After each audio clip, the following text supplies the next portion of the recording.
What is going on? Welcome back to the channel. In this video we're going to be fully upgrading the 1991 Hoonigan RWB Porsche, but the question is, how do you get it? So as you can see, the car's on the auction house at the minute for between 3 and 4 million as a buyout. But what if I told you we could get this car for free? So to do that, you need to go over to the auto show and buy one of these. A 1995 Porsche 911 GT2. As you can see, it's for sale in the auto show brand new for 550k. If you want to try and save some money, you could buy these from auction for around 300k, but I wouldn't recommend it just because the points could have been used up to buy the Hoonigan already. So then you'd be buying a car and you can't get the Hoonigan Porsche from it. Whereas if you buy one from the auto show, you know for a fact that the points haven't been used, so you can get the Hoonigan Porsche out of it. So once you've bought your 911 GT2, you need to get in it whilst you're driving around and then pause the game and go over to the cars section.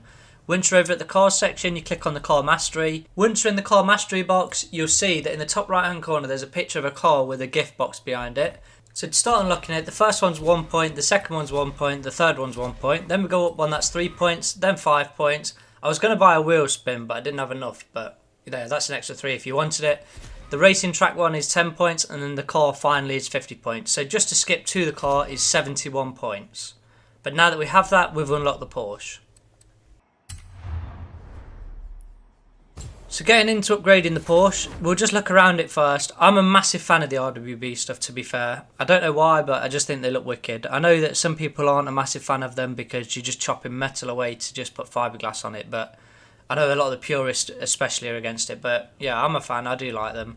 So getting into upgrades, we'll have a look what conversions there are. So it looks like it's just engine swaps and turbos, but looking at the engines, they're a bit strange because they're both 4 litre flat sixes, both the same power and the same torque, but one's slightly lighter than the other and one does slightly more RPM than the other one. So I'm not sure if that's a mistake or not, I'm not really sure, but we'll upgrade all 3 and see which engine has the most power. So because I'm sure you don't want to see me just bolting the same parts to the engine 3 times over, I'm just going to time lapse this. But now that's fully upgraded, we can have a look and see what power it made. So I'm just going to rev the engines as well to see if they sound any different.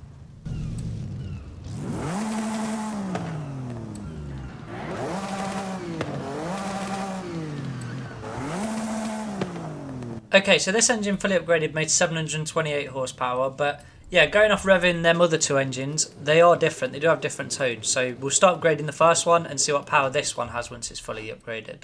Okay, so this engine fully upgraded is 1073 horsepower, 900 newton meters. So let's move on to engine number 3.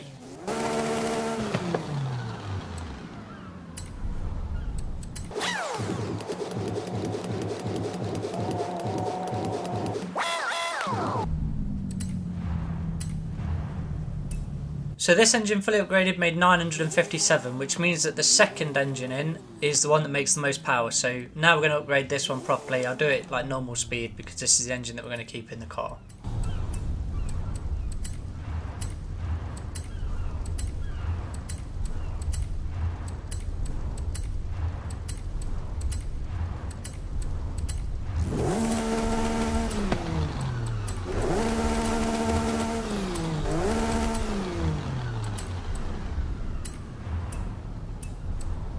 Okay, so now that's the engine fully upgraded, we can move on to the performance and handling. So brakes are max. The suspension looks like we only have off-road or drift, so I'm just going to leave them standard to be fair. It don't look much different between the drift one and the standard one. Anti-roll bars, I'm going to go with like the max on them both. The roll cage, I think this car could pull off an actual cage to be fair. Like I say, I don't normally like the cages, but yeah, I'm going to just stick with the cage with this one I think. And then for weight reduction, we're going to go max. It doesn't seem to increase the stats that much, but we'll just roll with it anyway. Moving on to the drivetrain, we'll put the max clutch in it, racing gearbox and the racing prop shaft. And then for the diff, we'll just put the racing diff in it. I think we're going to go with like a track build on this to be fair. Unlike the swaps, the drivetrain and everything I'm not touching. The wheels, we'll put the like slick racing tyres on it. And then for the width, we'll just go to the biggest that you can on the front and the rear. So 325s on the rear, 275s on the front. For the rims, do I put some different works on them? I'm not 100% sure. I do like these, but they're very similar to what it came on, so we'll just leave them standard to be fair. And then for the tyre size, or the rim size should I say, again, we'll probably just leave it standard. I kind of wanted to like adjust the poke to be fair. I think the front wheel could do with sticking out a bit more, but it is what it is. So that's it, fully upgraded. We've reduced the weight and yeah, tripled the horsepower. So let's take the car for a drive. I'm not going to bother with a paint or anything on this because it will just remove the stickers. So we'll take it for a drive and see what it drives like.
Okay, so that's it for this video. Hopefully you enjoyed it. If you did, smash that subscribe button, and don't forget to leave some comments below if there's any vehicles that you'd like to see build videos on, and don't forget to check in on my other videos. I'll see you there.